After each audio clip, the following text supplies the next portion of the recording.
नमस्कार दोस्तों। आज की पंचतंत्र की कहानी का शीर्षक है कौवे और काला नाग। एक पेड़ पर दो कौवे रहते थे। वे दोनों पति पत्नी थे। वे दोनों बहुत सुखी थे। उनके बच्चे भी थे। वे अपना सुबह खाना लेने जाते, शाम को लौटते, अपने बच्चों को खाना खिलाते। एक दिन उस पेड़ के नीचे एक सांप रहने आ गया।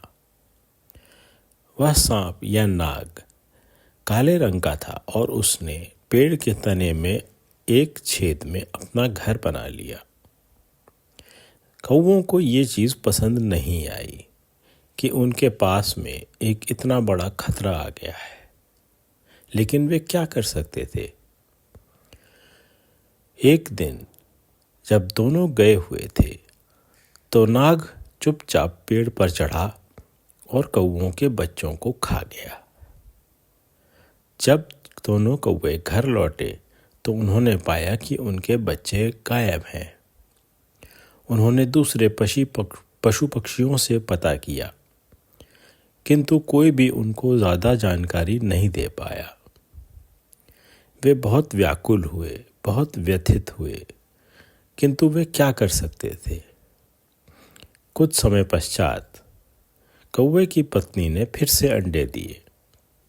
इस बार दोनों ने फैसला किया कि दोनों में से एक अपने बच्चों के पास रहेगा, जबकि दूसरा भोजन लेने जाएगा। जैसा कि होना था, नाग फिर से पेड़ पर चढ़ा और कौवे के बच्चों को खाने की चेष्टा करने लगा। कौवे की पत्नी ने बहुत कोशिश की, बहुत शोर मचाया, मदद भी मांगी सबसे, किंतु नाग उसके बच्चों को खा गया। जब कौवा शाम को घर लौटा तो अपने बच्चों को नहीं पाया और अपनी पत्नी को रोते बिलखते देखा। जब उसने उससे कारण पूछा तो उसने बताया कि बच्चे नाग खा चुका है। दोनों बहुत व्याकुल हुए, बहुत दुखी हुए। उन्होंने सभी पशु पक्षियों से अपना दुख बांटने की चेष्टा की। फिर कौवे ने अपनी पत्नी से कहा कि हमें शायद ये जगह छोड़नी पड़ेगी, हमें कहीं और अपना घर बसाना पड़ेगा। पत्नी भी तैयार ही थी, किंतु मन दोनों में से किसी का नहीं था। जिस जगह पे वो लोग इतने वर्षों से रह रहे थे, इतने प्रेम से रह रहे थे, इतनी मधुर यादें थी उनकी, उस जगह को छोड़कर जाने का दोनों में से किसी का भी मन नहीं हुआ।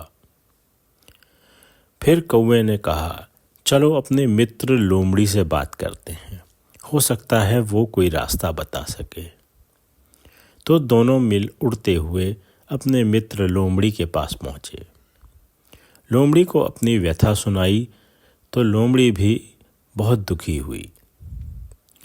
फिर कुछ देर विचार करके लोमड़ी ने कौवों से कहा कि पास में ही एक तालाब है जिसमें राजघराने की महिलाएं अपनी दासियों और सेवकों के साथ स्नान करने आती हैं। वे अपने आभूषण और वस्त्र किनारे पर ही छोड़ देती हैं, जिसकी देखभाल और रक्षा उनके सेवक करते हैं।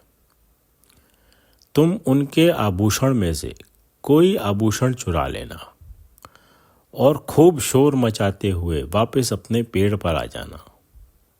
उस आभूषण को सांप के बांबी में डाल देना, फिर बाकी का काम सेवक कर लेंगे।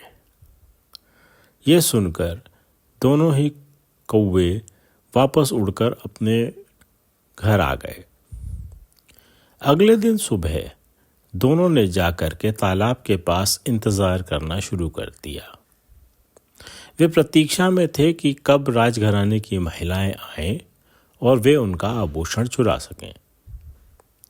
कुछ ही देर पश्चात राजघराने की महिलाएं अपने सेवादारों के साथ आईं और अपने आभूषण और वस्त्र किनारे पर छोड़कर स्नान करने चली गईं।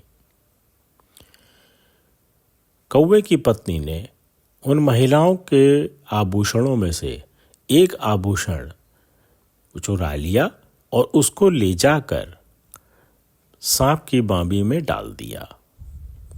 इस बीच कौवे ने खुद ने ही बहुत शोर मचाया, जिससे कि सेवादारों का ध्यान उसकी तरफ आकृष्ट हुआ और उन्होंने देख लिया कि एक कौवा एक आभूषण चुराकर भाग रहा है या उड़ रहा है।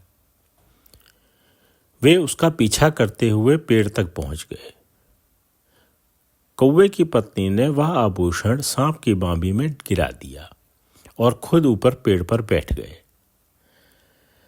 जब सेवादार भागते हुए आए तो उन्होंने पाया कि आभूषण वहां नहीं है, तो उन्होंने डंडे से पेड़ को ठोकना पीटना शुरू किया कि शायद आभूषण पेड़ के ऊपर रखा हो और पीटने से गिर जाए। किंतु इससे नाराज होकर सांप बाहर निकल आया।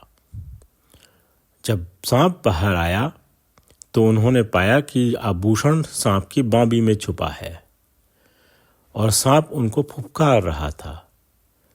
तो सेवादारों ने सांप को पीट पीट कर मार डाला और अपना आभूषण लेकर चले गए। इस प्रकार कौवों को उस खतरनाक नाग से पूर्ण मुक्ति मिल गई। वे अपने मित्र लोमड़ी के पास गए और उसका आभार जताया। कहानी सुनने के लिए धन्यवाद।